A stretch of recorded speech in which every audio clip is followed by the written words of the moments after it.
Hello, hello. All right, so we are going to talk about behavior today.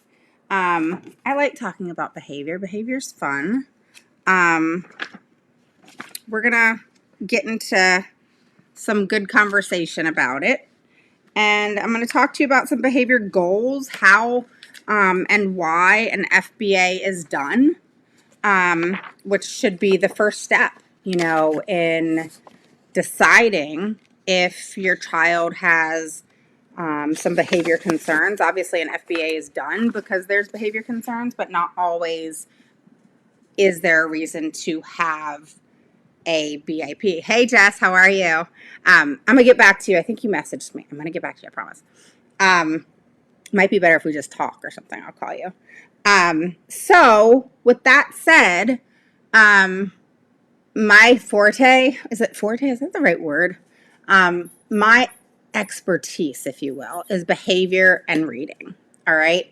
90% of what I deal with on a daily basis is reading, math, every single processing issue, and concern, and so much more. Okay. But the biggest issue, it seems like these days, is the deficits in reading and math and how far children are behind, and how the school districts lead you to believe that your child is making straight A's and they're not in and on their grade level. So it's like this rude awakening, right? And I hate that. It's what I call that trickery, right? So let's start in the beginning. My name is Raven Woods, and I'm the CEO and founder of Autism Mama Rocks IEP, and I help parents gain the knowledge and the confidence to become the CEO of their IEP meeting. And no, I'm not in my office. I don't have this like awesome background, in all honesty. Isn't it about what I say and what I teach you, and not about my freaking background? Like I've seen some people where they have this amazing background and it's beautiful, and I'm like, I don't know, like I don't want to be up in my office all the time, And I don't really care what my background looks like. And if I have this perfection of lighting. But sometimes I will. I'll be in my office every once in a while. So let's get started. For those of you who are new to catching me live, hi Keela, how are you? Rocco, come on now. He's like rolling all around. And of course he wants to make noise when I'm live. So post a 1 below, guys, if it's your first through third time catching me live. Post a 2 below if you're an oldie but goodie. Okay? That's what we do here. And if you are new, tell me where you're from. Tell everybody where you're from. We all actually really love that. And for those of you who are oldies but goodies, if one of you wants to share this with the group, that would be awesome. And basically, I'm here to cause trouble. Shut up, Bill. So basically, when we talk about behavior, let's just start from the beginning. Obviously, I can't go through everything under the sun because there's a lot that goes with behavior. So we'll kind of continue this. I talk about behavior a lot. I talk about present levels a lot. I talk about how goals should be written and, the crap that shouldn't be written.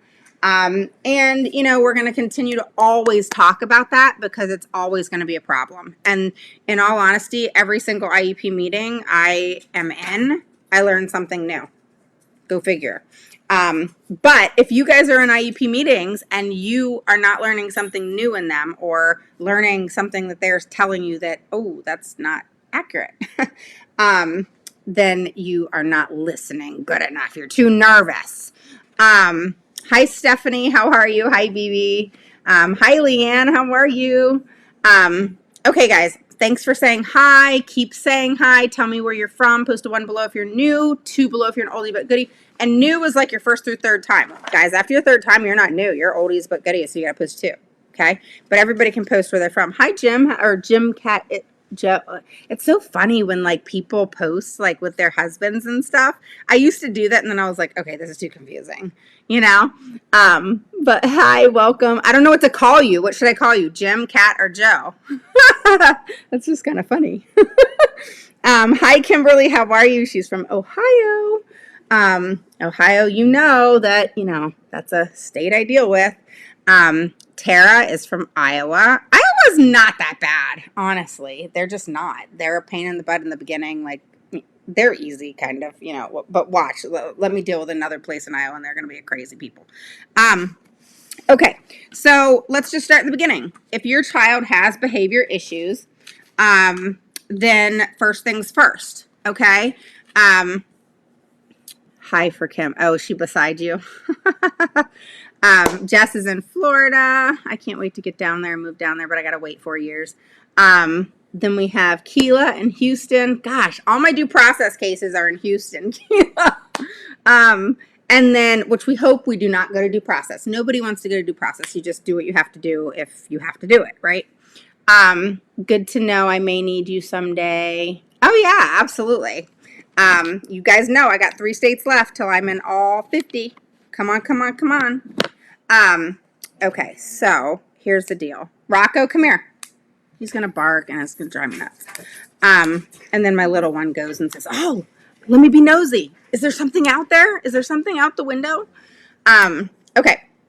So the first thing is your child has behavior issues or concerns. Say the school says something to you. You're getting things home in like notes, progress reports. It could state it in the IEP. It could be in a daily communication sheet.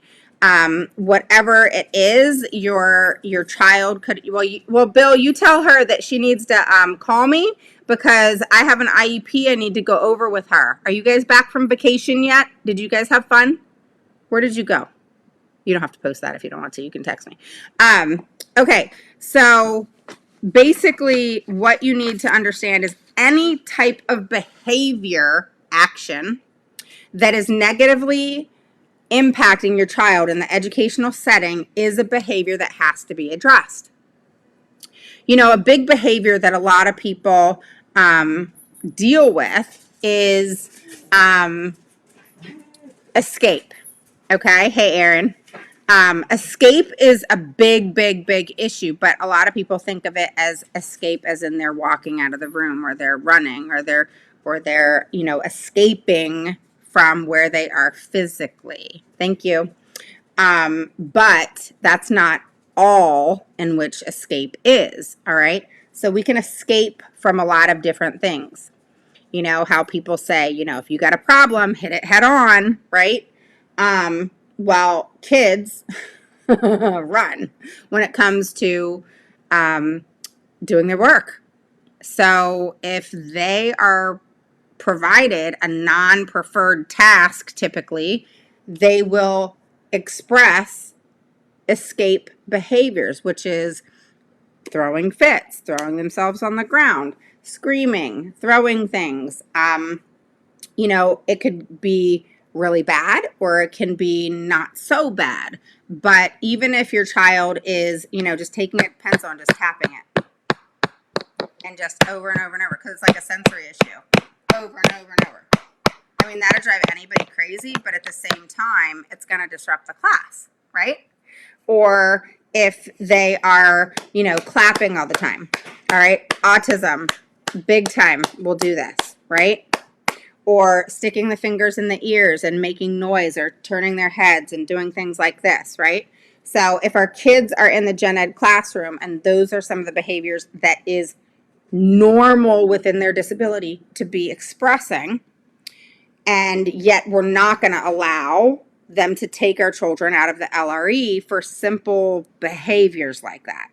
And that is the most important in my mind, okay? I don't believe that a child should be ripped from a classroom with being with children, typical children, that they can mirror them and they can follow them and they can watch them and do the things that children with non-disabilities do. I always joke and say, sometimes that's not a good thing. Sometimes they're doing something bad. But the thing is either way, it's them learning and doing things like their typical peers, okay? And that's one of the good things about being in the gen ed classroom. Is it for everybody? As we all know, it's not. But that's okay. And you just want to integrate that as best as possible, okay? And keeping in mind there is a ton of science and research behind putting your children in a gen ed classroom. So unless there is absolutely no way with your child maybe being taken out for like reading and math, them being in the gen ed classroom, but they're disruptive, they're this, they're that, all right, and having the behavior issues and so forth, they cannot be discriminated against because of their impact of disability, all right? No, it wouldn't be fair for them to disrupt other children. But on the other hand, it's not fair for them to be ripped out of a class of children with typical, that are typical and don't have any disabilities because of that child's disability. So it's kind of like this fluctuating thing that we really got to look at. And the important part, honestly, is the problem-solving aspect of this. All right. Oh, by the way, guys, share this. A lot of kids out there have a lot of behavior issues, and some of them are minor, some of them are pretty big. But where we're going to go with this is the suspensions and the games that schools will play with you, and the things that can and are done, especially in the southern states, that you need to be mindful of, that you may not ever know unless you kind of do some digging and research. All right.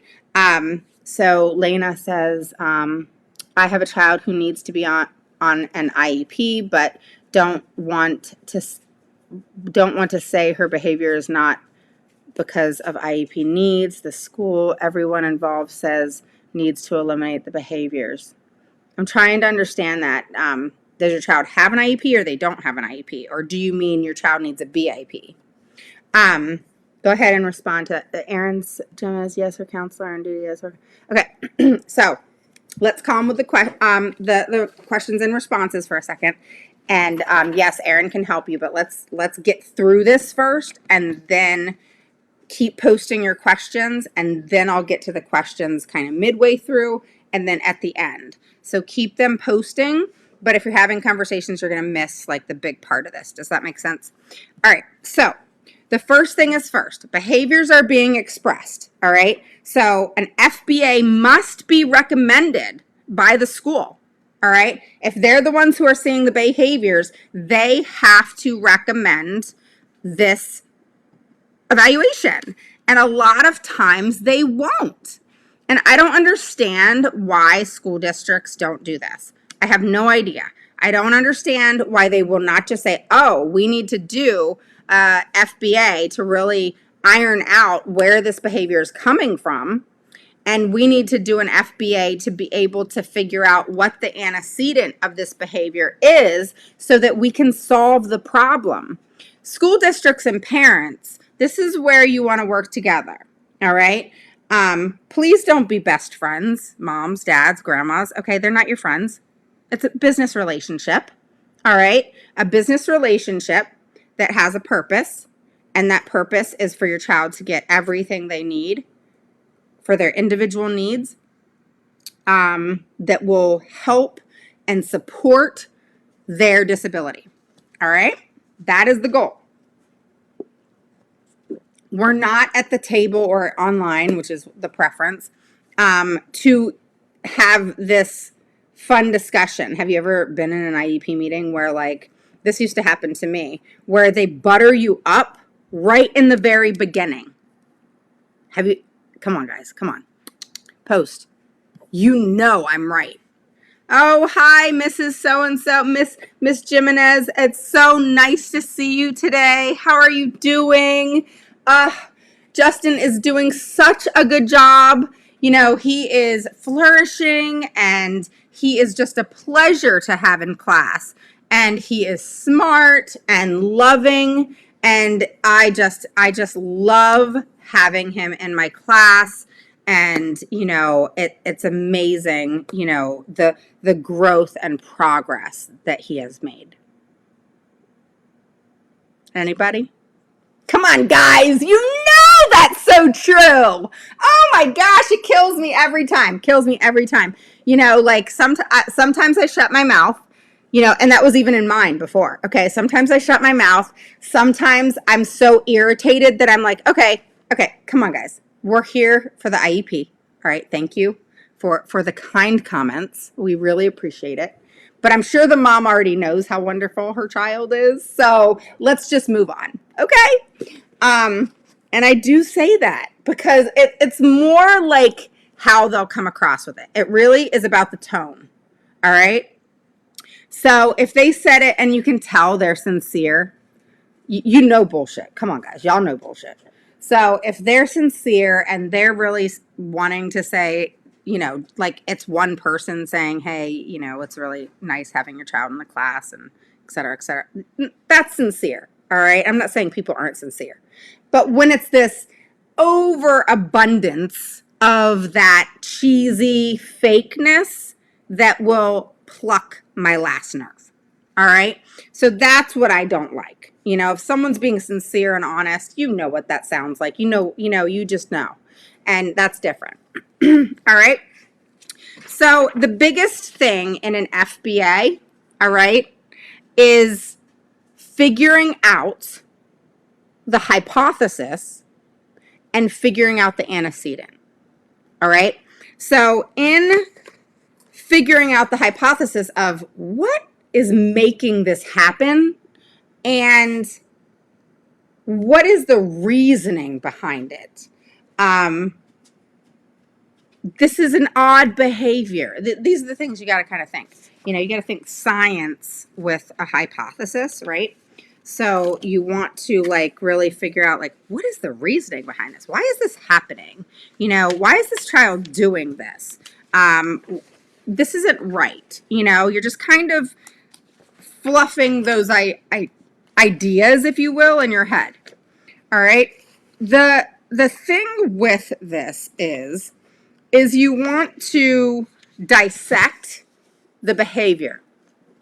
In order to solve the behavior, you have to be able to dissect what it is. Okay? You can't just say, oh, he hits himself. Oh, she pulls the other child's hair beside her.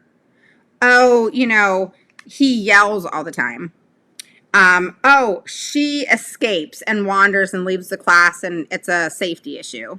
You can't think of a behavior as just this negative entity of a standalone. All right? We have children with disabilities. That disability affects them. That in the educational setting is called the impact of the disability in the educational setting, which is why your children have an IEP. Your child does not have an IEP because they have autism. Your child does not have an IEP because they have dyslexia. Your child does not have an IEP because they have a learning disability or an intellectual disability or ADHD or any of the 13 categories in which they can qualify for an IEP. Your child has an IEP and qualifies for special education and services, accommodations, and modifications because your child's label of autism, the disability I call it a label. It's a disability category, whatever you want to call it, matter of semantics. All right. So the label of autism, Down syndrome, dyslexia, learning disability, intellectual disability, ADHD, etc., affects them in the educational setting. Okay. So how does it affect them? We're talking about behavior. Say, I'll talk about my own child, okay? So my own child used to, but it is gone now because of a BIP. Because the BIP was written with fidelity, meaning with transparency, with the real behaviors put down, the real things that were happening around the child when those behaviors were typically occurring most often, okay? And I am the type of person, I love to solve things that are going on. I don't look at things when I look through an IEP, problem. I don't look at that. I'm like, okay, what's the deficit? What is it I need to do? What type of goal does that child need to have? How does that goal need to be written for them to be successful? And what do I need to do in that IEP meeting to make sure I get it done? I want to solve the problem. All right. My mind is always going. I called one of my parents last night and I said, something is seriously wrong with me. I was literally dreaming and I was putting your IEP together. And I'm not kidding. Like, I feel like I eat, sleep, and what, IEPs, because it's always in my brain. I guess because I do it all the time. I mean, I literally was dreaming and putting her IEP together, and then I wake up and, I was trying to figure out what I was trying to do. But I mean, it's weird because it's just something that just rolls for me. So the first thing is you want to look at environmental factors. All right, so what is an environmental factor? An environmental factor is what is happening to that child, the situation in which the behavior is likely to occur. Okay, so my daughter used to hit herself. She would go like that. I've done this, live before and talked to you about that. All right, she would hit herself right there. She would get mad, frustrated, whatever, and she would hit herself right there. Sometimes she would take her hands and squeeze her face like this, and it would cause marks, and I didn't obviously want her doing that, and nor did they want her ABA therapist, and the BCBA did not want her doing that. And obviously it was a safety issue because she was leaving marks on herself, and it was all due to frustration from something being taken from her not wanting to do something and being frustrated. For example, if something was hard for her, like a task that she was asked to do, and she didn't fully process it, and then she was asked to do it again. So if you're asked to do a non-preferred task, especially, and then you're asked to do it again, and she didn't even process it the first time, but it's being repeated to her, she couldn't handle that. It was too much. And so she would then react. All right. So there's nothing happening around her, but what was in her environment? Whoever it was asking her to do something once, twice, 3 times, and making her crazy because she could not process the first time yet. She needed like 2 minutes to process it the first time that you asked her to do that. So if you're asking her to do it 2, 3, 4 times within a 2-minute time frame, you're really going to make her crazy and lose it because she was just trying to process. She can process, but it took her longer. And so when it was repetitive, it was something that really affected her and caused lots of behaviors, self-inflicting behaviors. She would scream. She would just really get herself worked up and upset.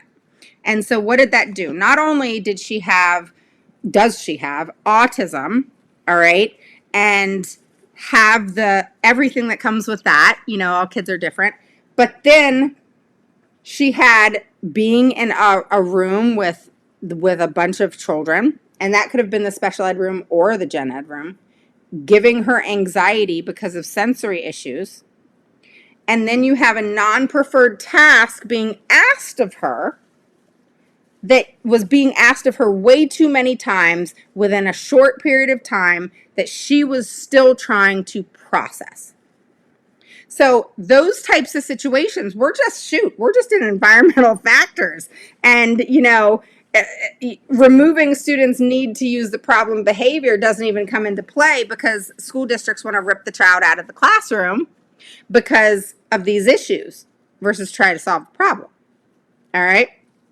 So the environment changes if you rip the kid out of the room, and then you're going to put them maybe into a more restrictive environment, and maybe they don't express these behaviors possibly, but yet IDEA states that we are supposed to be preparing our children to be productive adults, and at the end of the day, what is it we're teaching them while they're in school to be able to be the best people in society that they can possibly be? All right. And if you're withdrawing them, and I'm not saying they shouldn't be in the, special ed classroom or be taken out for resource. They definitely should if they need to. What I'm saying is that you don't want to withdraw a child from a gen ed classroom during the time they need to be there because of sensory issues, because of behaviors, because of whatever's going on. The goal is to help them acclimate in the best way possible with the supports and services that they need in order to do that. And if shutting your mouth, which is what I had to say to the team, is shut your mouth. Let her process what you just told her to do. Use a verbal prompt, okay, and leave it alone for a second. And then initiate it again if necessary. But if you're asking her to do things and harping on her, so to speak, She's going to lose it. And then nothing's happening. Education is not happening. She's not making progress, and it's completely unproductive. All right? So then we need to look at that time. So we have the observation and analysis and figuring out what the antecedent is. And then we have, the intervention that we can put into place, which in that situation, shut your darn mouth. That's all it was. Stop talking, And if you stop talking, she will process it. And then you prompt her. You verbally prompt her and say, all right, Skylar, what are we going to do here? Look, here's the pencil. What are we going to do right here? What did Miss Woods ask you to do? All right. Then she processed it. Then she had the prompt and she does the work. I know it because I've done it with her. And so I had to then teach the school how my child worked. So you guys got to do that too. So you have to be these problem solver people because that's not happening there all the time. So you got to step in and you want to make sure that you're in as a team member and you, the parent, is allowed to go and observe just like any other team member. Did you know that? So let me look. This is halfway kind of through, so let me look at some of y'all's comments. All right, so we have Keela. Yes, currently what I'm going through, I need to talk to you ASAP. I need your help. No problem. We have, they play on your heart, the sneaky twits. Don't bring your heart to an IEP meeting. No, leave emotion at the door or once the computer opens. Let's see how fake and full of shit we can be. You're funny, Erin. Hi, Yana from Virginia. Hey, Christina, how are you? How have you been? Debbie says, I know what sets mine off. He doesn't like the way teachers talk to him. He'll tell me you are sounding like a teacher. Then Jim or Kat or Joe says, I told them for every reaction, there is a reaction that caused behavior. Always is. So true. My problem with ABA is that claim the goal was mastered based on what was observed. We're not talking about ABA. Then at home, outside, there are different triggers. Yeah, we're not talking about ABA here. All right, so the next thing is, all right, where you need to figure out, all right, what, and this is what's missing always, almost always, from FBAs, all right, and especially BIPs, all right? When you do an FBA, you've got to have all the data from observing that child in multiple different settings within the school and figuring out what is causing the behavior. Kathy, okay? And figuring out if it's something that can be prevented. Sometimes it can't, all right? And then what do you do? All right, we can talk about that later. Make sure you guys share this. And again, if you are new to Catching Me Live, first through third time Catching Me Live, post a 1 below. If you're an oldie but goodie, post a 2 below. And make sure you tell us where you're from. All right, we want to know where you're from. And if you haven't joined the group, go to Autism Mama Rocks IEP group, put that in your search bar, and join the group. All right, so you want to make sure that you are addressing the behavior. What's going on around them? What's happening? Who is happening? All right. So it could be a who. It could be a thing. It could be noise. It could be anything. It could be another child. It could be anything. All right. So you want to, from Brunswick, Georgia. All right. And you want to make sure that you're figuring that out. All right. And sometimes it's process of elimination. Obviously, you can't eliminate kids, and you can't, but, you're going to figure it out. And, teachers should figure it out. Whoever's observing your child and doing the FBA, which should be A, B, C, B, A. It should be across the board. All right.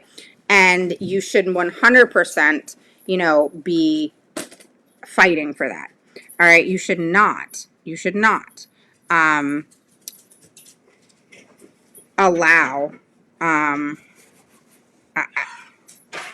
don't like it when, hold on, I'm texting my husband. Okay.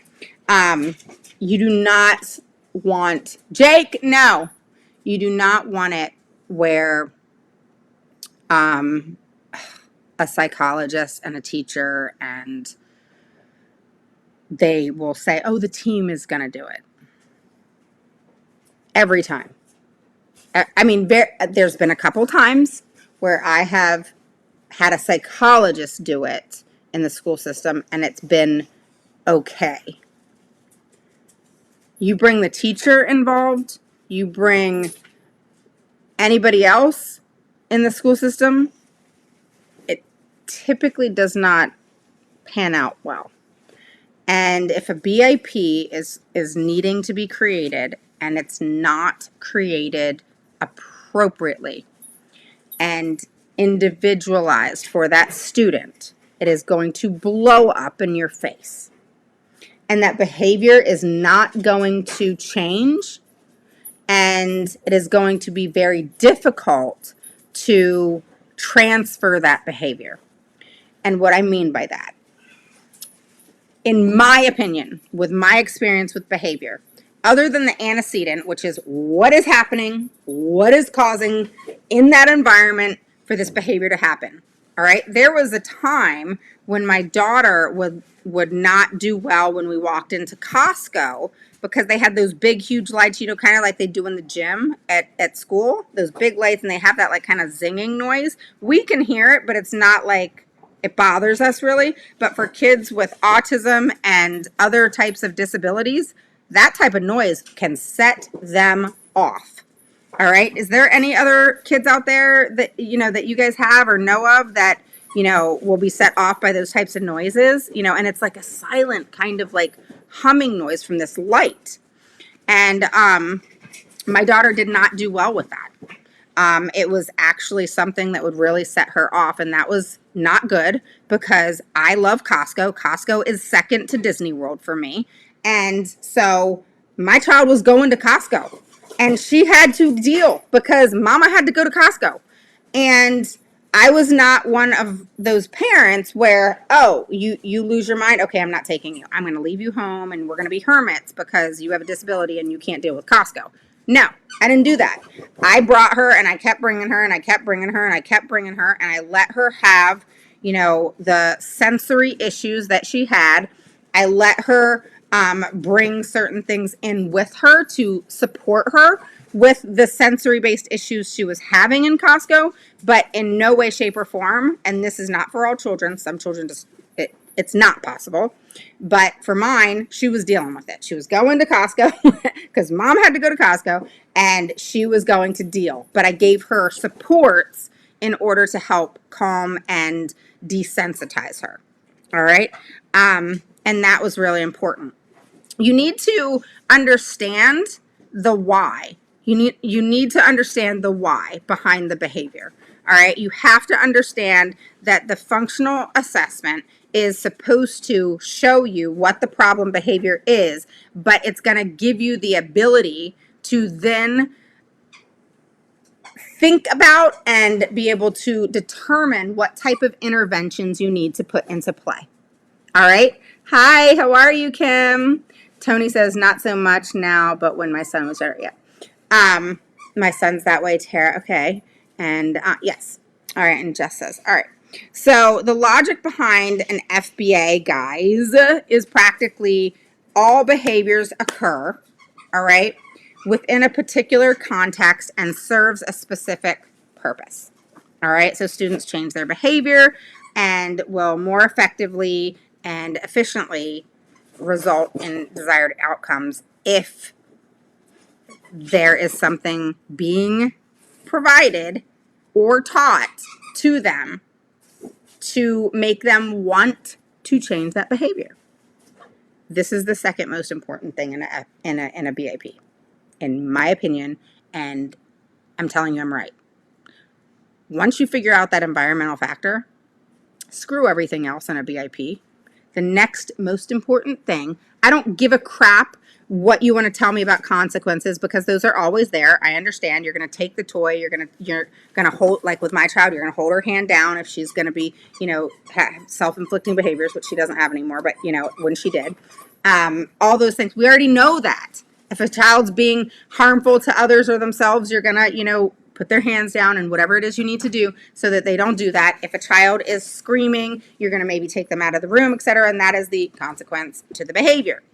All right. I don't want all that though. We shouldn't even get to the point of the consequence. There's antecedent, behavior, and consequence, ABCs. All right. But what I don't understand there is there has to be a place and time, which is serving a purpose and should be right after the antecedent, which is or even before the antecedent. All right. Which is Rocco, do you have to do a squeaky toy right now? Come on now. He pulls the squeaky out of the toy, and then the toy just hangs out, and then he chews on the squeaky toy. Do you guys have dogs? I mean, I love my dog, so I always talk about my dog. But anyway, long story short, here it is. What is it you're teaching the child in order to replace that negative behavior with a positive one? That is, to me, the second most important thing that you can do when you have a BIP.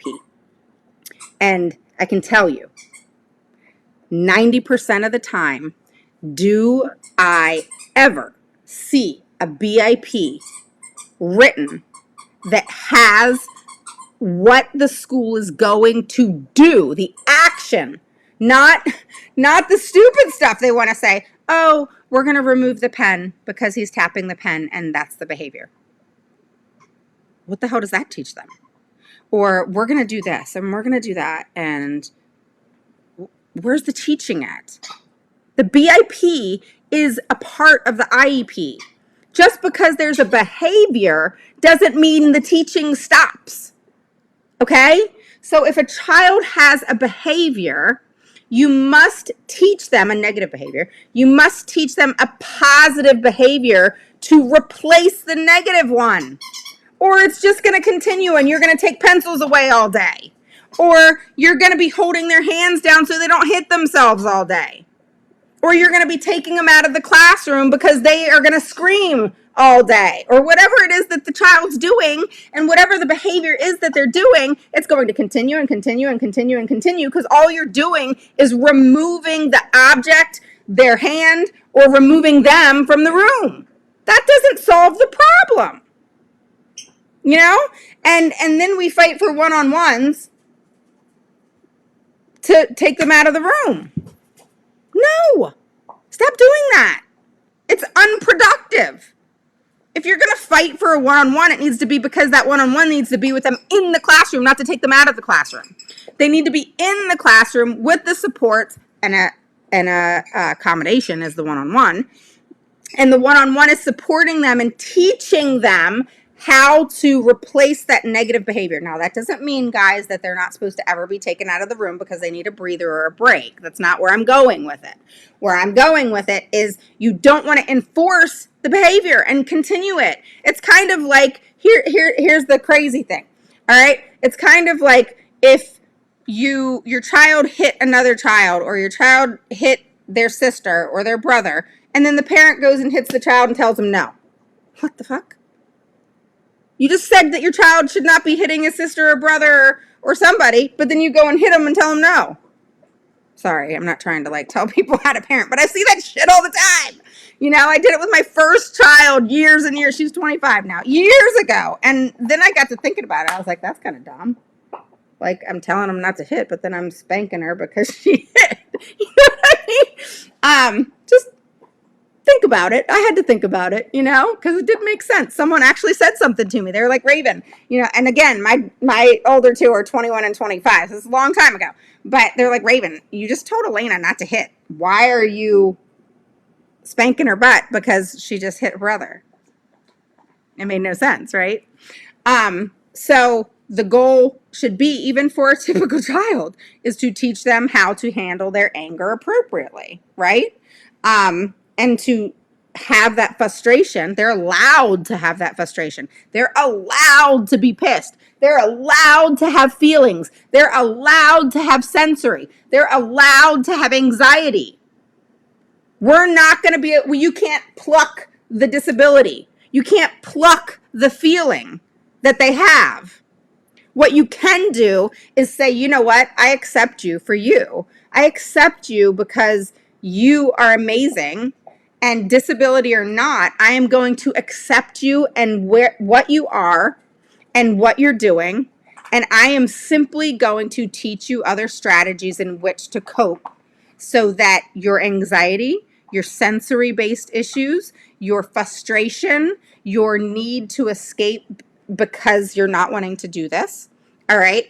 And, escape behavior, let me explain that real quick. Escape behavior is one that is actually, it's the most easiest, if you have a wise and smart teacher, it's the easiest to solve. The easiest.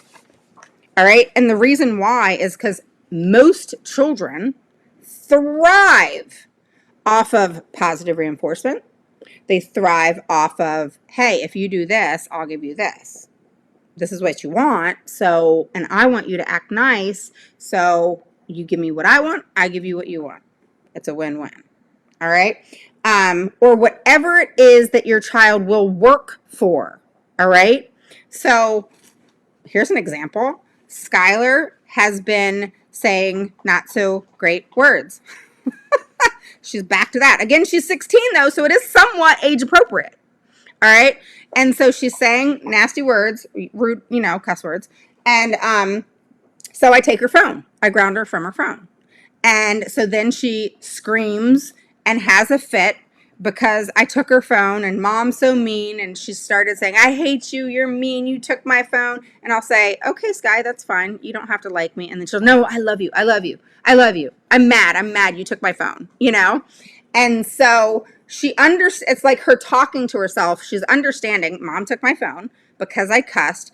I don't like mom right now. I hate her. She says hate because it's a new word, but I hate mom right now because she took my phone. Totally age appropriate, right? And so I used to say that, I hate you, mom. You're mean. I don't like you, blah, blah, blah, because at 19 or 17 and 16 and 15, not many teenagers love their parents, to death at that point.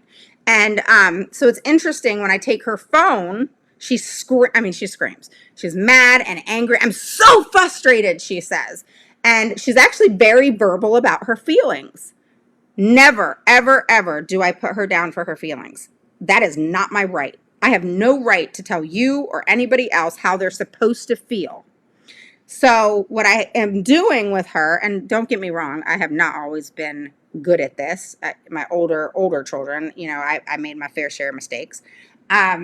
Is what I do with her is I give her options, and she recently has learned that, okay, mom took my phone. What can I do so that I can get my phone back earlier? Because she knows that if she does something that is productive and is showing that she's going to be responsible, because she's been in ABA, and aside from ABA, you can teach positive behavior strategies without ABA. All right, so it doesn't matter which route you go. Positive behavior strategies are positive behavior strategies, no matter which route you go. You can do it with ABA, or you can do it with just the logic and the smarts of knowing different routes that you need to go in order to put those behavior strategies in place and supports. And so I've told her, I said, well, you need to clean your room, and you need to keep that clean, and you need to, help mom in the kitchen, and you need to, unload the dishwasher, and I don't want to have to ask you all the time to do it, and she is a little bit more functionable to do that. So you have to age appropriate based on their ability. You have to work with that. And positive reinforcement when they do something that is really good, and just move forward with that. Figure out what it is that, like with anybody, what makes them tick. All right. Use that as a positive reinforcement to eliminate the behavior. However, that is all I'm seeing in BIPs, and that's not enough.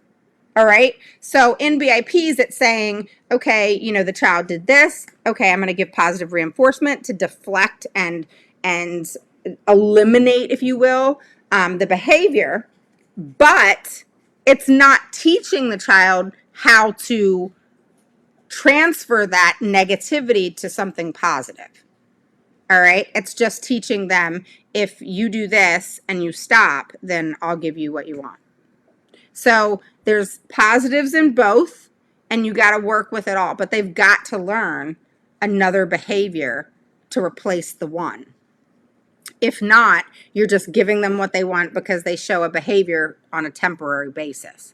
And that behavior, that negative behavior, is still happening. And you're just playing this game. All right? I hope that makes sense. All right? So, you know, an FBA is the approach that incorporates the variety of techniques. All right? And this is the scientific way to say it. And strategies to diagnose the cause and to identify likely interventions intended to address the problem behaviors. Okay, so in other words, the FBA looks beyond the demonstrated behavior and focuses instead upon the biological, social, affective, and environmental factors that are creating the behavior. Okay, so that's what that is.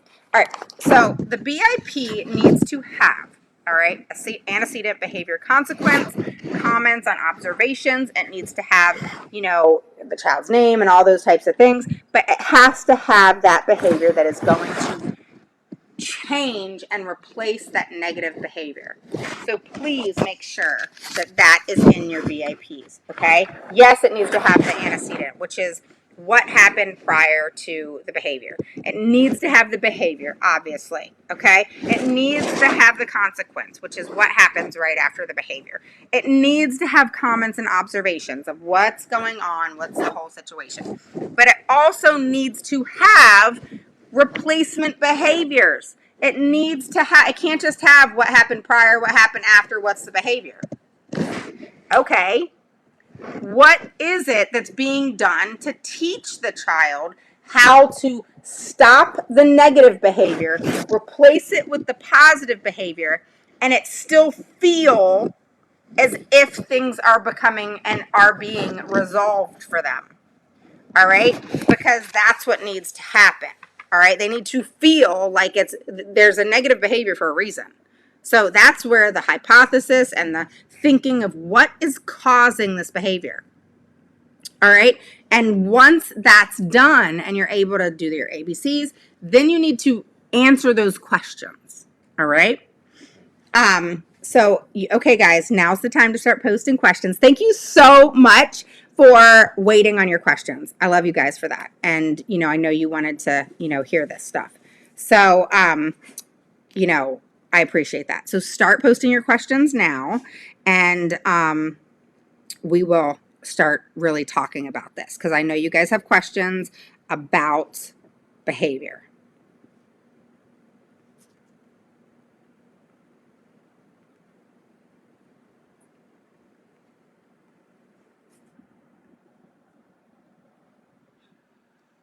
Okay, so we have Jess, is being self-directed considered behavior, a behavior? Well, it depends on why they're being self-directed.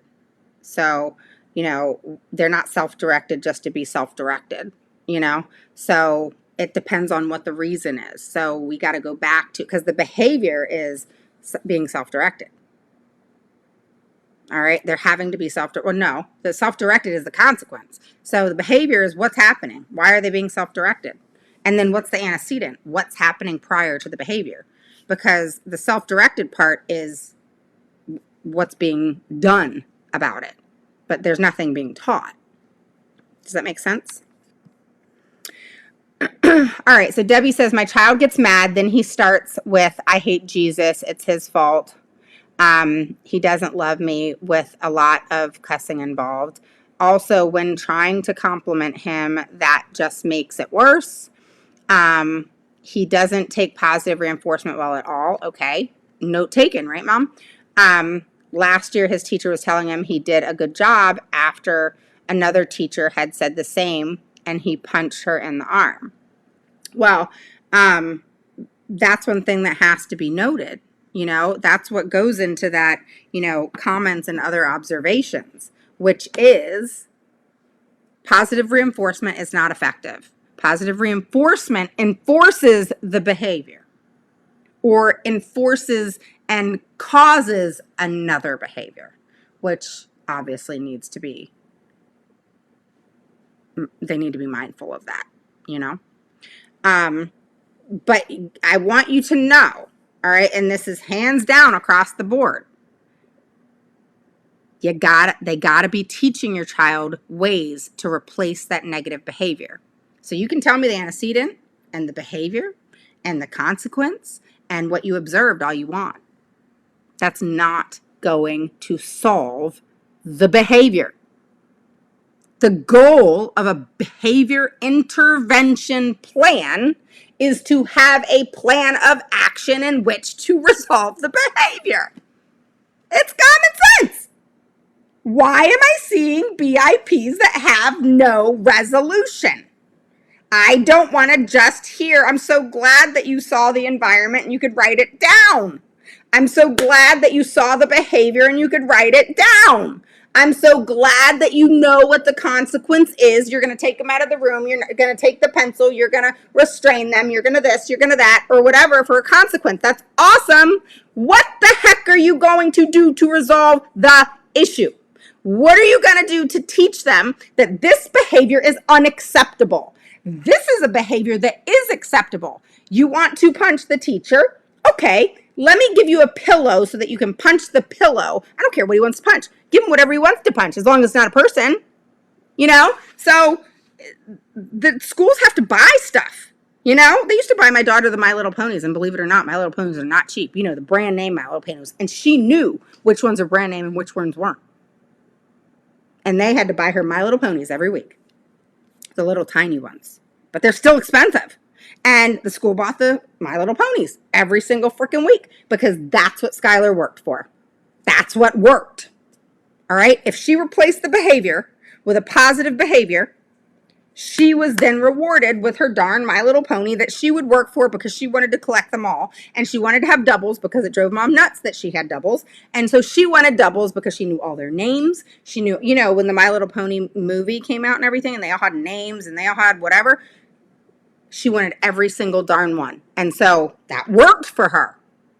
Whatever freaking works. If it's positive and you can do it, and it's not handing your child $1 million, usually it's the cheapest crap, honestly, that is a problem solver, believe it or not.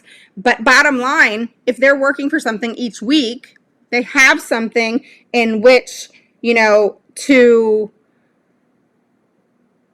work for, and that positive behavior being taught to them is actually something they want to do. All right, guys, I'm just going to tell you this now. My husband's sitting in the car. I told him not to come in because it would be disruptive. I'm going to actually let them to come in. So if it's loud, I apologize, but I'm letting my kid and husband come in the house. All right?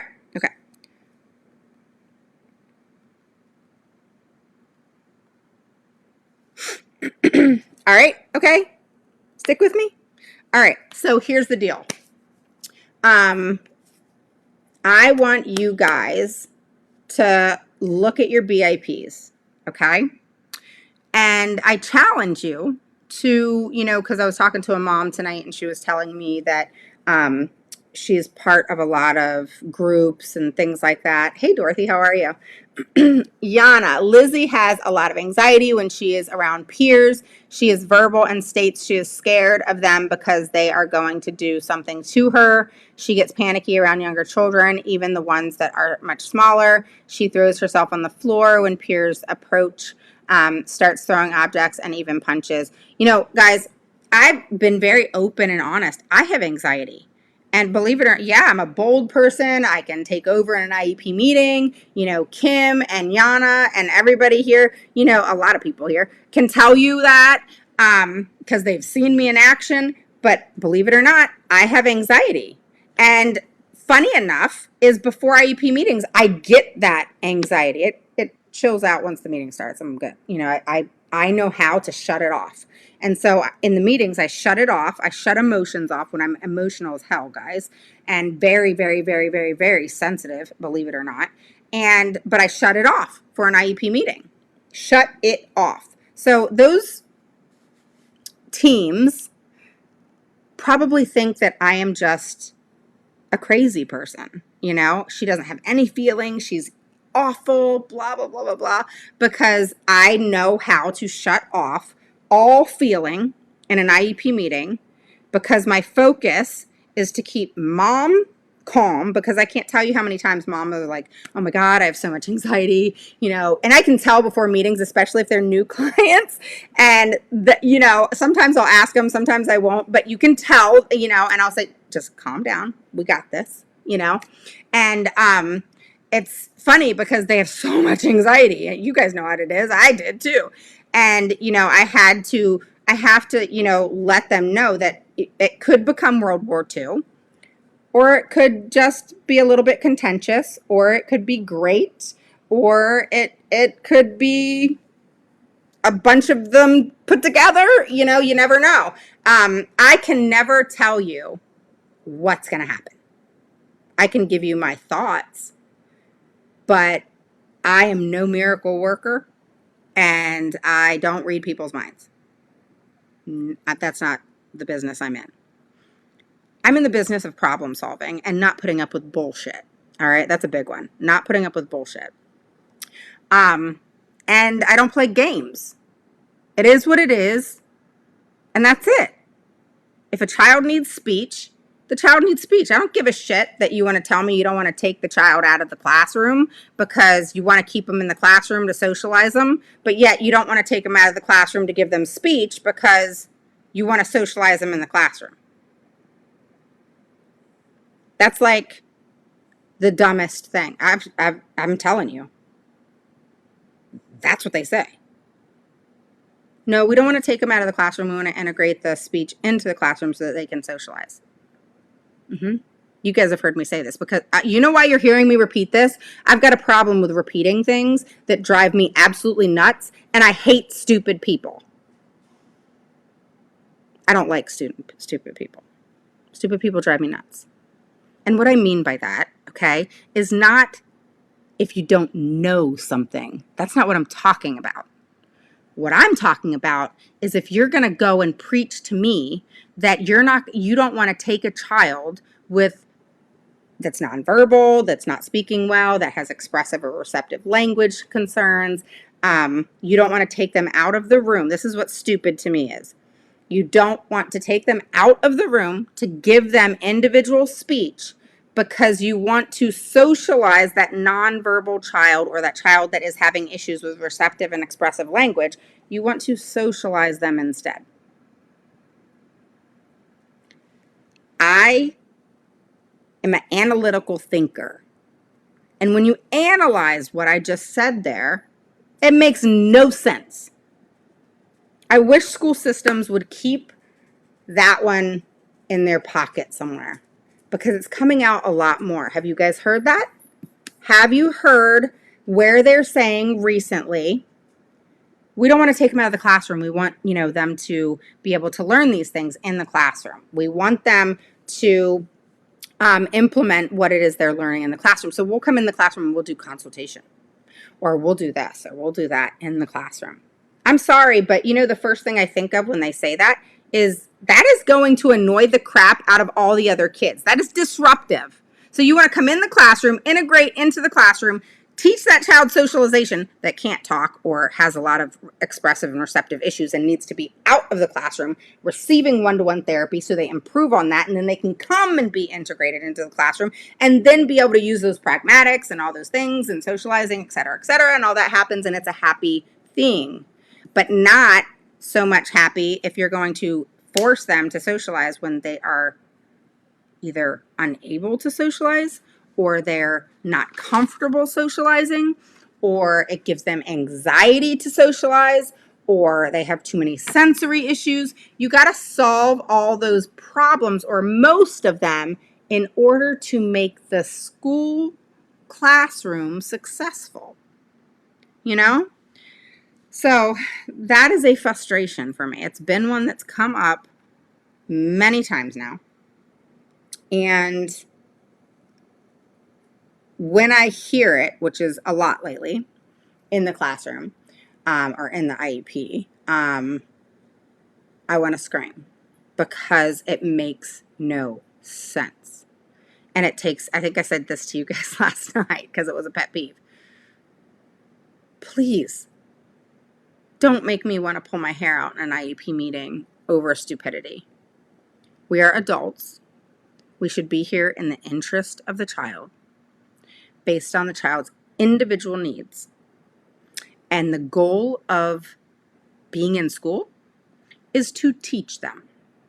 In every way, shape, or form, everything should be a teaching experience, even in the lunchroom. So it's important to be mindful of that, not be lazy, and to really be open to trying whatever it takes in order for that child to want to replace that negative behavior with a positive one that you teach them. Okay? So that's important. All right?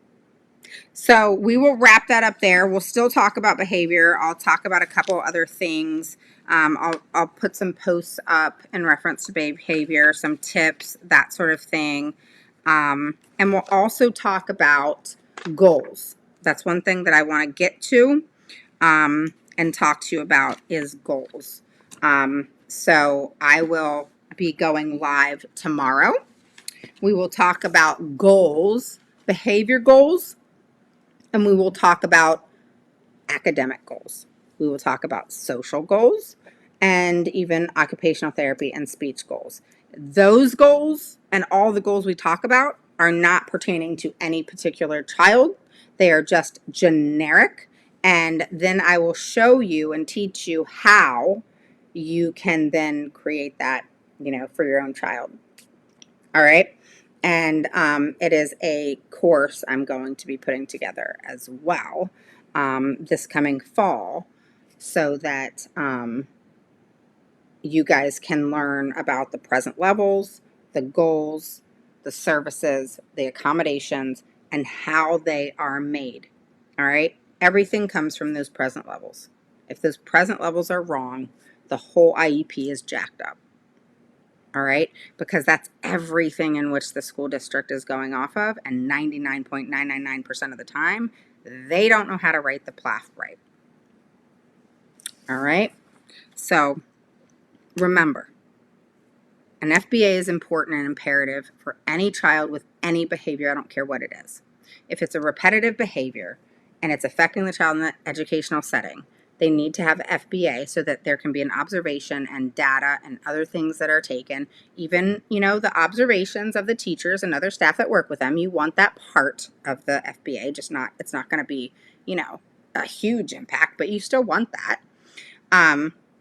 And that's what FBA is. A BCBA should be observing that child, taking data and analyzing what's causing the behavior, what's happening within the room and the environment, and all of those things, and all the intricacies that can be an issue. Okay, so those are very important to really look at. All right, and those are things that are really important to look at, so that at the end of the day, honestly, my job is for your child or children to have success in the educational setting. If there's anything I do by the time I am no longer here, I want to help as many kids as possible with disabilities get everything they need in the educational setting and their IEP on point. Okay? That is the goal. And I know that you guys are so dedicated in helping your children. I've talked to so many of you, and there's Jake.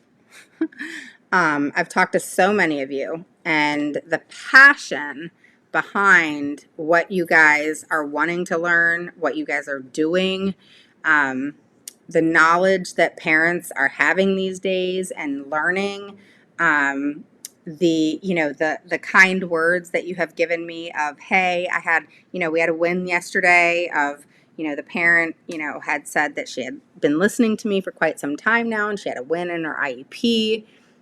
You cannot get any better than that. You just can't. So I want you guys to, really get a good grasp of the whole IEP process. And, I'll tell you the one thing I struggle with before I get off here is I'm really good. Put me in the IEP meeting. I'm good at getting kids what they need. Does it happen always the first time? No. We go back to the table. Does that mean that I don't, put in requests for mediation and due process? No, of course I do. But at the end of the day, that child's still getting what they need. All right. Sometimes it takes longer than others in different circumstances. But, where I struggle is I can teach you and anybody else all about the IEP. I can teach you just like in my big course. If you want, we'll post the link to my big course if you're interested.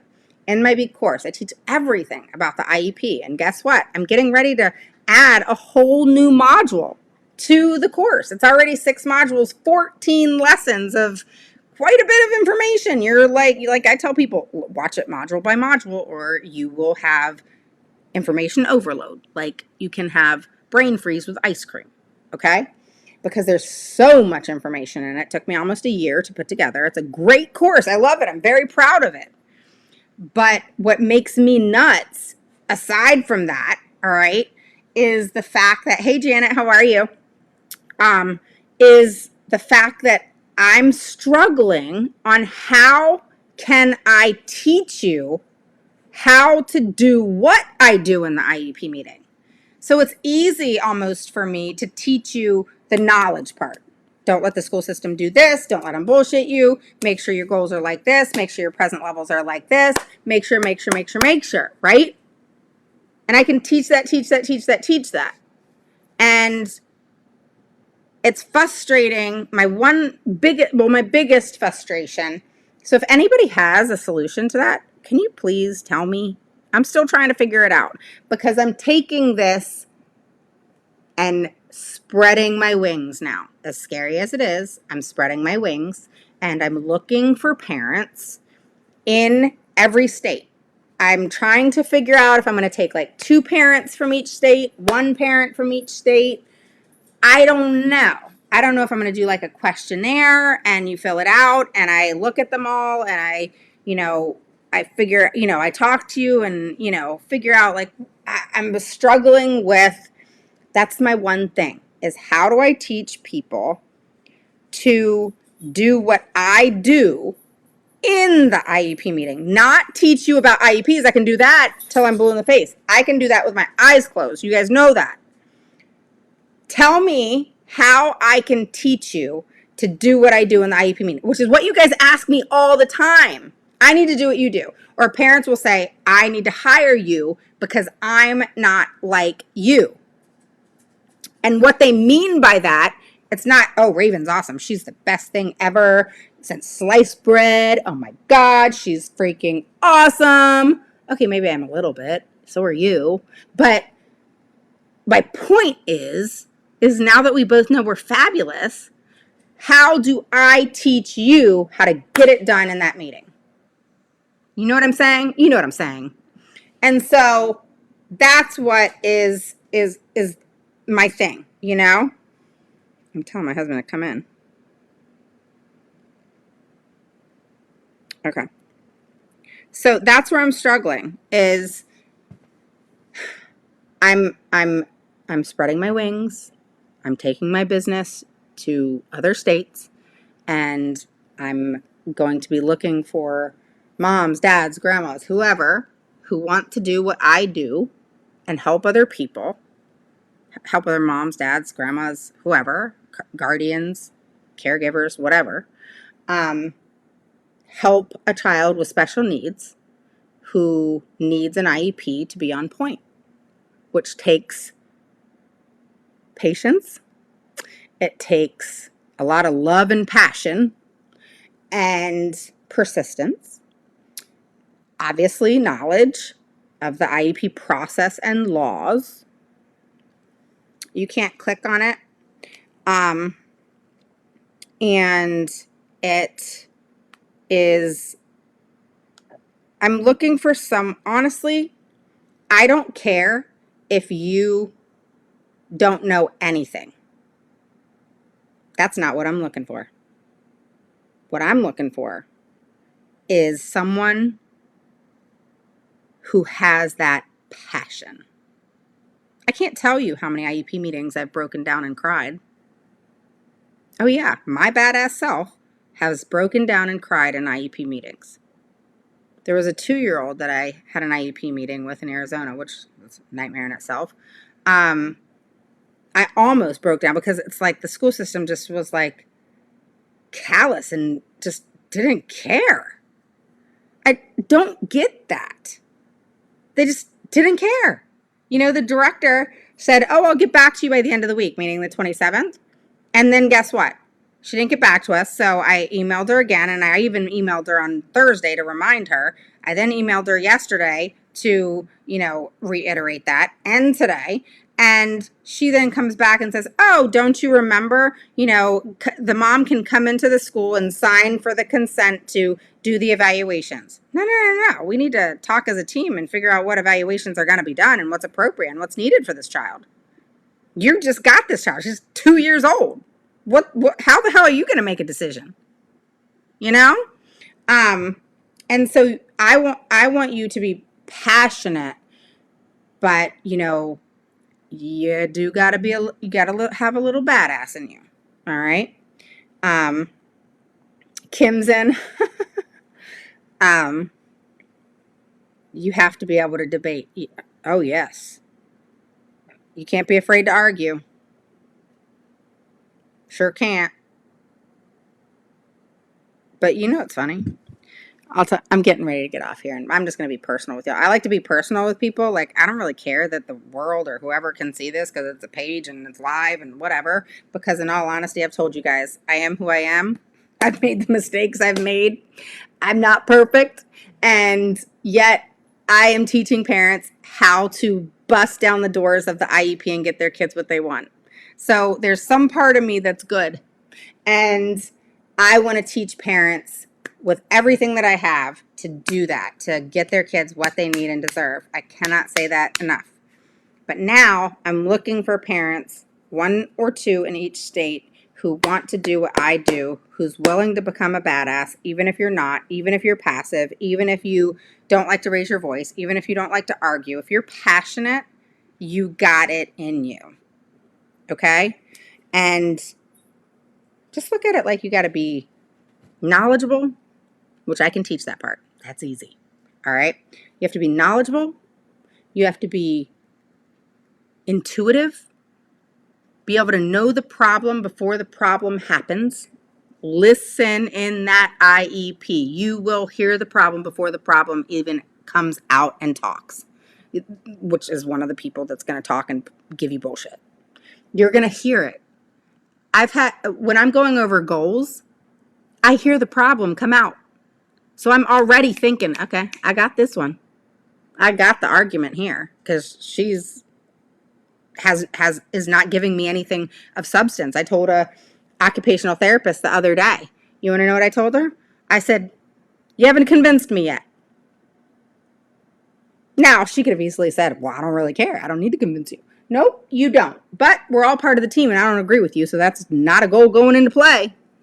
So we can sit and argue about it. We can come back to the meeting every 30 days for the next year. I don't care, but you're going to figure it out. You know what I'm saying? You got to be persistent. Always have a solution and always have, let's just go with my PPPN system. All right? Plan and prepare, and I teach this in my course. Plan and prepare. Present. You have to be able to present in the right way. That I can teach. Persuade is where I struggle. I don't know how to teach how to persuade. That's what I got to figure out so that I can teach parents to do what I do. Because if you can plan and prepare, I can teach that. Present, I can teach that. Persuade is the rough one. That's where you're persistent. That's the arguing piece. That's I'm going to nail your ass to the wall and you're going to give my kid what they need. All right? You just got to think like that. Those emotions have to be gone. All right? You can't affect, for example, you can't let, if you had an argument with your husband 15 minutes beforehand, you can't let, that money is stressful. You can't let that, you just found out some sort of bad news or whatever. You have got to open that computer and think in your head that you're going to deal with it in 2 or 3 hours and put it out of your mind. That's why I said, I'm really good at shutting it off. I shut it off, and it may take me, I'm still human. It may take me like 5 minutes in the IEP meeting. Like if something happened right before, it may take me 5 minutes to, okay, get it back together, right? But then I'm solely focused on that child, solely. And your emotions are your worst enemy in an IEP. So remember that, okay? Because it will destroy you and destroy everything that can come about an IEP. All right? Because when we're stressed out and we have that anxiety in an IEP meeting, that emotion comes out. All right? It's human, right? And, oh God, I'm in 2, getting ready to be 3 mediation due processes in Houston right now. So long story short, when we are distraught and emotions take over, which they do, then we are not thinking with 100%. We are not thinking as good as we could be because that emotion has taken over. If you get angry, like I get pissed off in an IEP meeting, all right? And when I say pissed off, I am not, that angry feeling like you have had it. You're just, really, really, really angry. There's a difference. Maybe there's 2 different angers. I don't know. But like there's angry and there's, you're really pissing me off, And if you it's like when what do boxers say and stuff, fighters, if you have emotion in that ring, you're going to lose. And you could be the best of the best. You could be the best boxer in the world. You could be the best, MMA fighter in the world or whatever. But they will tell you, I've heard like some of the, where they have the interviews, and they say, anytime I've taken emotion into the ring, I lose. And it's true. You will lose if you bring emotion into the IEP. I know it's hard. I know. It took me years to perfect it. But you've got to learn to perfect it sooner rather than later because it will destroy you. All right? Remember that. Okay? And I don't want you to do that. When you're done, do what I did. I would go to the car and cry and email and say I need another IEP meeting. It happened for years. I'd go to the car and cry, email on my phone that I needed another IEP meeting, knowing that they had to have an IEP meeting within the next 30 days. And I did it every month for years. Every month. The hell I went through is the hell I don't want you to go through. Okay? And that's, where your passion's going to come from too. You got to grasp that passion from something you've been through. You made a mistake in life, learn from it.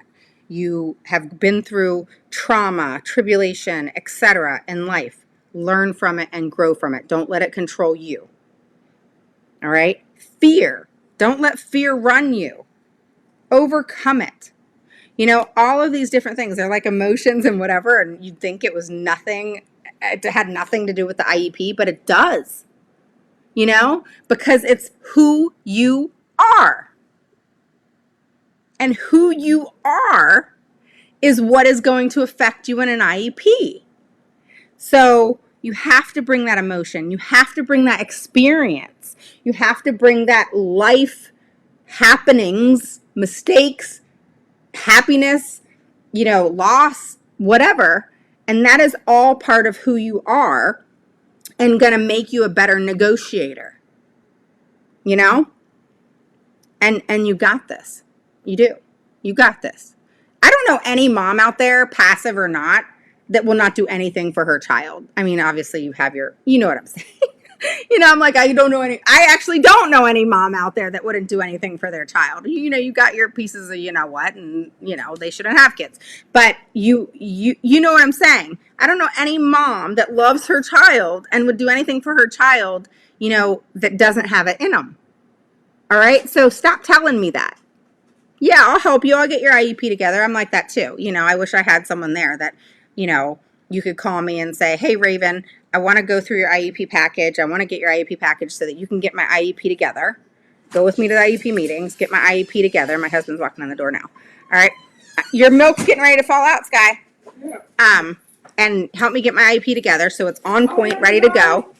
And then you do it yourself. You know what I mean? Yes. Yes. Okay, you talk to me soon. And so, isn't that great?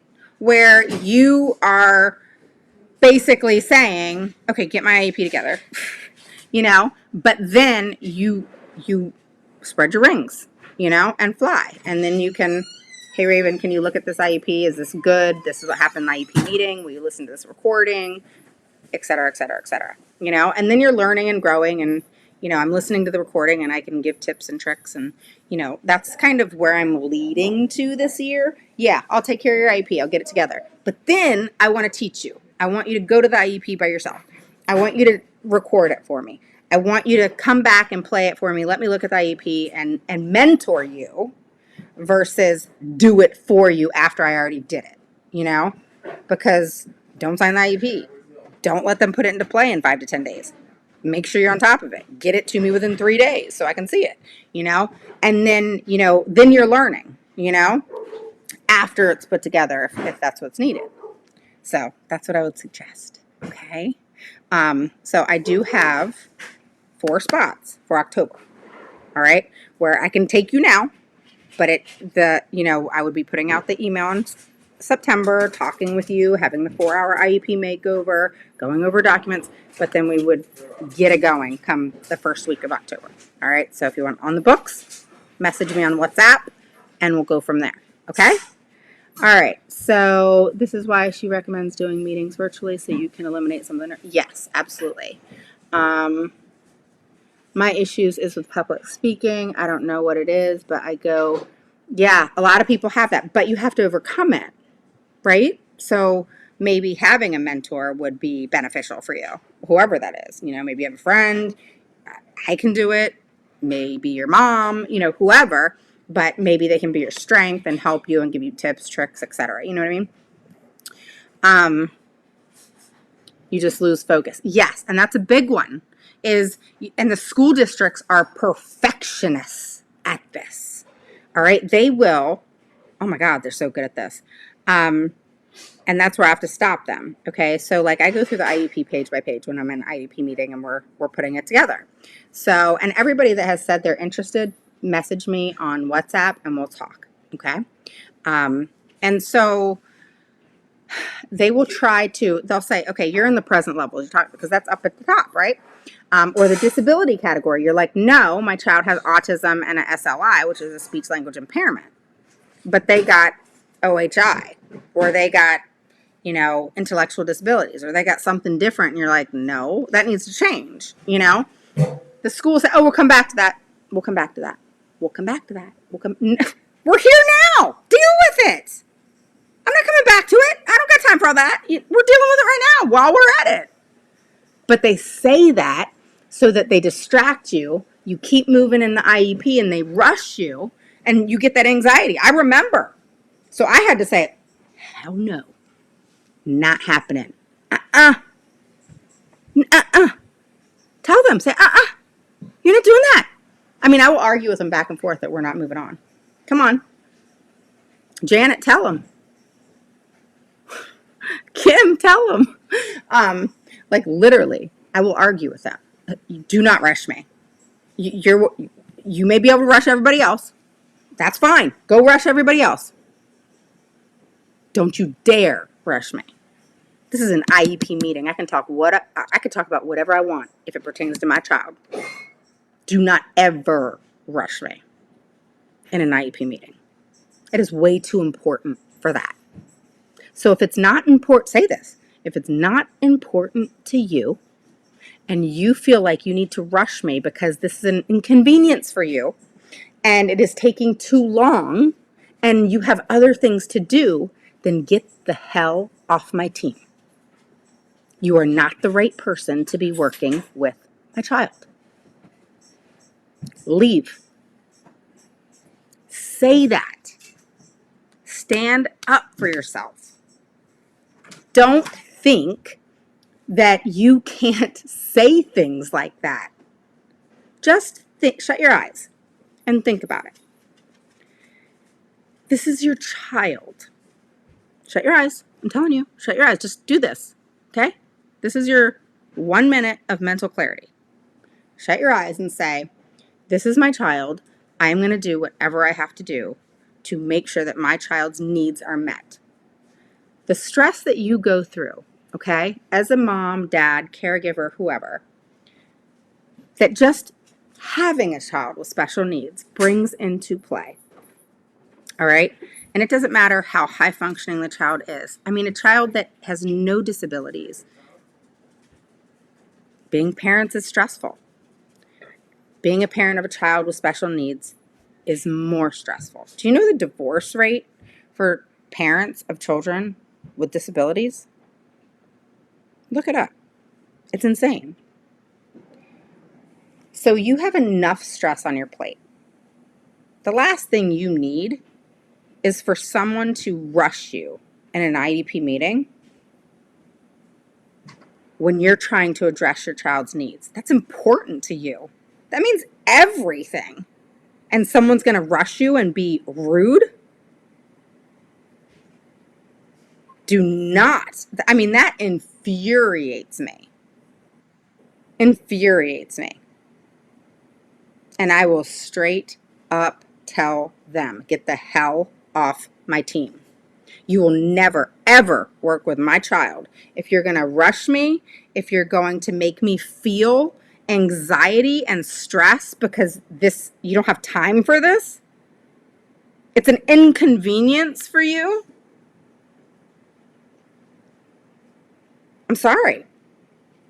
I know that by law, you cannot pick and choose who's with your child, but I'll be damned if you're going to work with my child if you have a careless attitude and don't care about people and feelings and what it is that goes on behind closed doors, the stress that parents endure by having children with special needs that they love to pieces, but it is stressful. Don't deny that. It is. And the fact that somebody wants to make it a situation when it's already a sensitive situation, and they want to make it to where you feel uncomfortable, you got anxiety, you know that because of their actions, rolling their eyes, wanting to move on. Have you been in an IEP meeting where the staff is rolling their eyes and doing things that are, I've said to you guys, I want to come through the freaking screen. Then that's why I do it online too. Because if I wasn't, I would, it wouldn't be good. Okay, it wouldn't be good. All right, I'd be in all kinds of deep shit. So you have to call them out on it. I do it. I call them out. All right. I've said just last week, I said to stop. You know what? Stop rolling your eyes. It's really childish. I don't care if you like what I have to say. I'm not here for you. This isn't about you. Tell them that. All right, because I know you guys feel frustrated. I know you feel that, like they make you feel uncomfortable because they're like, oh my God, it's been 2 hours. Screw you. Screw you. I don't care if it's 3 or 4. We're talking about your child. We're talking about your child's education. Where in that does somebody have the right to make you feel like shit? They don't. Speak your piece. You speak your piece and you tell them not to rush you. And if they start rolling their eyes and, like I had last week, they were laughing at each other. And I even called them out for that. And they were like, huh, you know, like you could tell it was so rude. I have it on recording. And I let it go for a period of time because I want it on recording. And I think, you know, when you say recording, people think like you're recording on your phone. Hell no, I record on Loom. I got the whole fucking screen recording. All right? Yeah, excuse my language. It is what it is. I'm mad right now. And so I record the whole screen. The whole thing. All right, I put it in my first email. I let them know. I don't not tell them. They record too. And on Zoom, guess what? Don't let them tell you that you can't record on screen, because what do you think Zoom does? It records the whole screen. Don't let them lie to you like that. All right? That's what Zoom does. But I don't like recording on Zoom. I like recording on Loom, but Loom, loom.com. All right? And you pay $10 a month. You do not want to pay the $10 a month if you get it. All right? Because I'll share my screen sometime and show it to you, but you do not want to not pay the $10 a month. You get it like, you sign up and then you get like some sort of time for free or whatever. You put your credit card in and then you get some time for free. And then it's like $9.99 a month or something like that. $10. It's no more than $10 a month. And I like it because I see you guys. All right. My school rushes all the time. The divorce rate is 22%. No, dude. No. It's like 90 something percent. Like regular divorce is like 70 something. If you have children with disabilities, like almost another 10.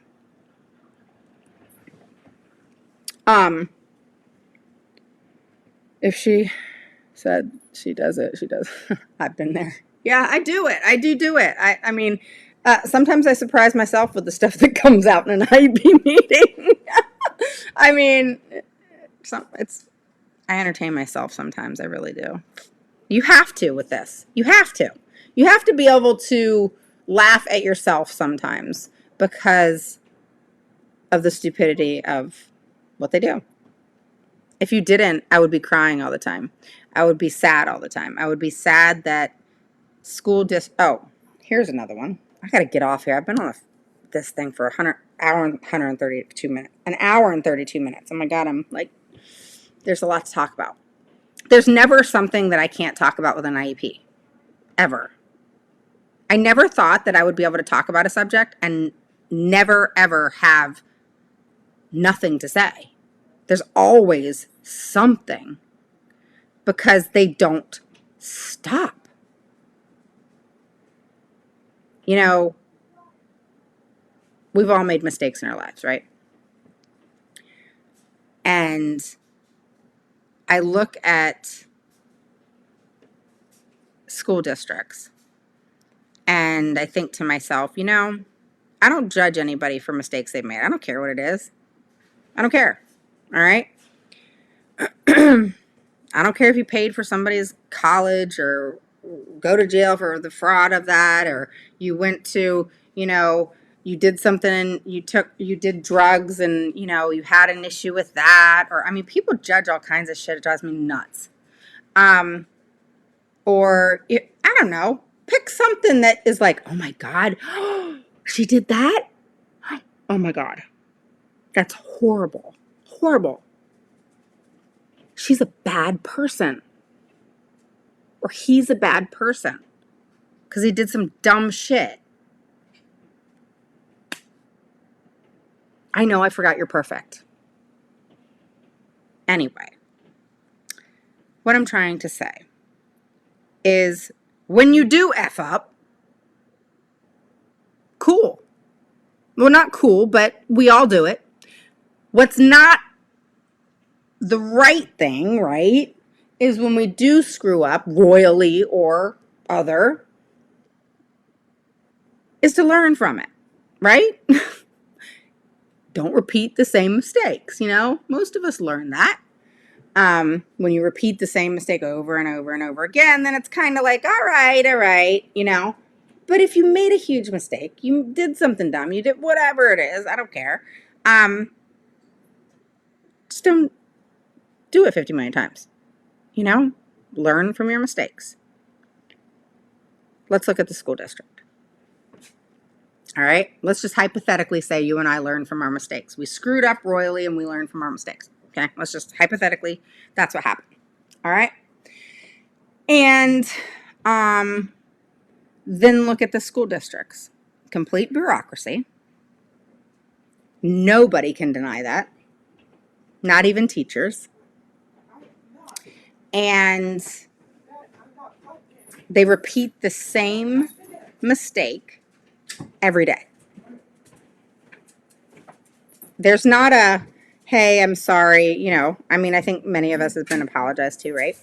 I'm sorry, I didn't mean to make you feel that way, or, you know, no, your child did not progress. I apologize that we did not make recommendations, whatever it is. All right, let's just hypothetically say they apologized, which doesn't happen often, but it has happened. All right. But then you go do it again, and this has happened to me, and lie straight to my face and backstab me. You said that you would not do that again. You said that you would take data. But then, not only did you not take data, but then you faked the data and made it up and then gave it to me as if I couldn't figure it out. And there's times where I didn't figure it out right away. You know, I lay all my documents on the floor and I separate them and itemize them. Now I do a Google Drive, but I still am a paper person. I print everything out. I waste all kinds of ink. And I know this is a long live, so hop off if you want to, share it if you want to. But I love you guys. I appreciate you sticking with me. Everyone makes mistakes. My question is, did you learn from it? Sure did. If you make a mistake, everyone makes mistakes. Yeah. Yeah. But bottom line, guys, is that's what happens to so many people. What's the Epson Eco Tank? I have a Epson or a HP. But do you know how much the ink is at Costco? It's like $200. Well, one of them is 75 and the other one is like 98. One is color, one is black. And you know how they get you is you have to refill both. You can't just refill one. Or no. It lets me refill the black, but if I need color, then you have to get both or something. You have to do something with both. And then it's a crazy expense. Like, it's crazy. I'm glad I can write it off, but it's crazy. If you all knew how much I spent in ink. Printing out IEPs, printing out documentation, because I gotta see it. I gotta, you know, highlight it and all the stuff that I do. So anyway, long story short, they don't learn from their mistakes. They do it again and again and again and again and again and again.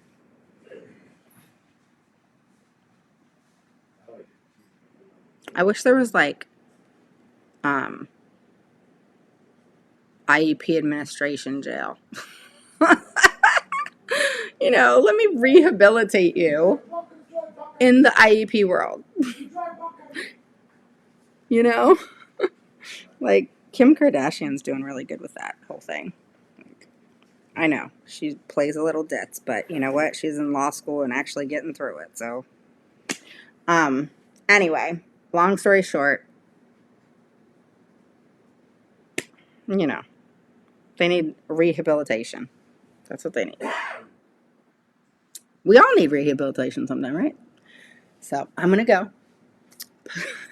Post your questions below. I will answer them.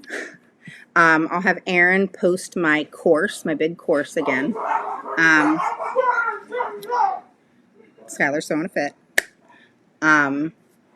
So she'll post my course. All right. If you need to reach me on WhatsApp. I think that's posted on here too. If not, I'll get off here and post it if it's not already posted. Who's Dennis Price? Who's that? Is that your superintendent, or is that who it is? Because both of y'all said something about Dennis Price. Who's Dennis Price? Cindy. Y'all thought that was funny? It's funny. You know. Hey, Hannah. Bye, Keela. How are you? Yeah, hit me up on WhatsApp. That's fine. All right, you did both already. So, yes, Erin posted the course and she posted the WhatsApp on how to reach me on WhatsApp. So, I do apologize that it's long. If you're just joining now, watch it in bits and pieces. You know, separate it into 15-minute increments. Write down the number that you last ended and come back to it another day. I know you can like push on your phone when you get in the car too. Press play. Yes, speak to you soon. Yes, Jess. And the answer is yes anyway to your question. All right. So we'll have a 4-hour IEP makeover and go over all your stuff, and we'll talk more. Bye, Jessica Garcia and Bill and Kim. Kim, you need to call me. And everybody else, Janet, thank you so much for joining me, guys. And I will be on tomorrow. We're going to talk about how to do data. It's not goals. It's how do you take data? How should trials, opportunities, and times look? Times, like 9 out of 10 trials, 9 out of 10 times, 9 out of 10 opportunities. All right. And then at 90% accuracy. Okay. Well, how is that measured? All right. So you can say 9 out of 10 times at 90% accuracy. Cool. But how are you doing the times? How are you doing the opportunities? How are you doing the trials? That's what we're going to talk about tomorrow. Pass it around, tell your friends, and I will talk to you soon. Okay? Have a great evening.